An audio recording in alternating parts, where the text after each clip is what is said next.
To compete is to engage in a contest or measure oneself against others.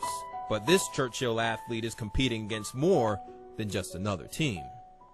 I woke up every morning and said, my son has cancer. God, help me get him through it. Diagnosed with Hodgkin's lymphoma April of 2010, Miles Juarez went through chemotherapy. He began to lose weight, he lost his hair, and more.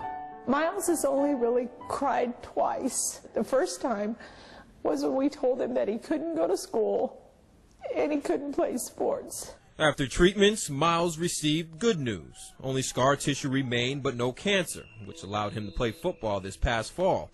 But just a few months later, shockingly, the cancer had returned.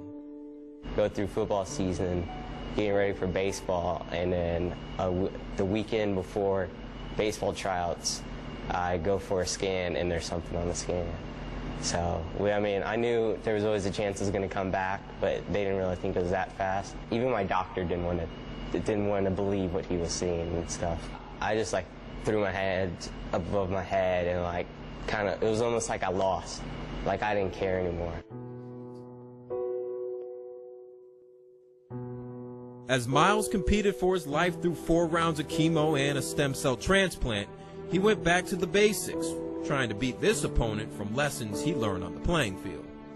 There I had a nurse in the hospital, and he's like, all right, well, it was during a transplant. He's like, all right, we're going to go through a pitching rotation. And so I was like, all right. So the first 7 days, I was like, all right, you're still the starting pitcher. And then after the transplant, it was like, all right, you're the reliever, you're in. And then the last couple of days, it's like, you got to close it out. While Miles wages his battle against the disease, the community is also teaming up to assist him in their own way. A group of ladies made T-shirts, and at the same time they ordered the red bracelets, and they just wanted to sell them for donations or, ask for donations.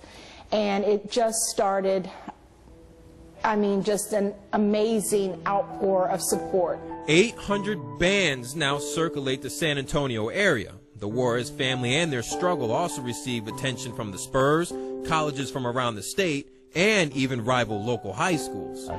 There was this one guy from MacArthur. He came up and after the game and shook my hand. He's like, hey, I just want to let you know, praying for you. I think everybody just kind of bands together, and this community's been behind Miles the whole time, and so has, I know the Marshall community and a lot of other areas around this area too. People will do, anything to help get this guy well, and Miles and I have talked a lot about winning, and this is when we got to win. This is when we're going to win.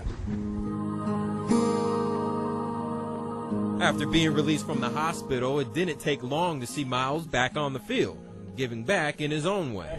We got Miles Juarez back. Let's give it up for Miles.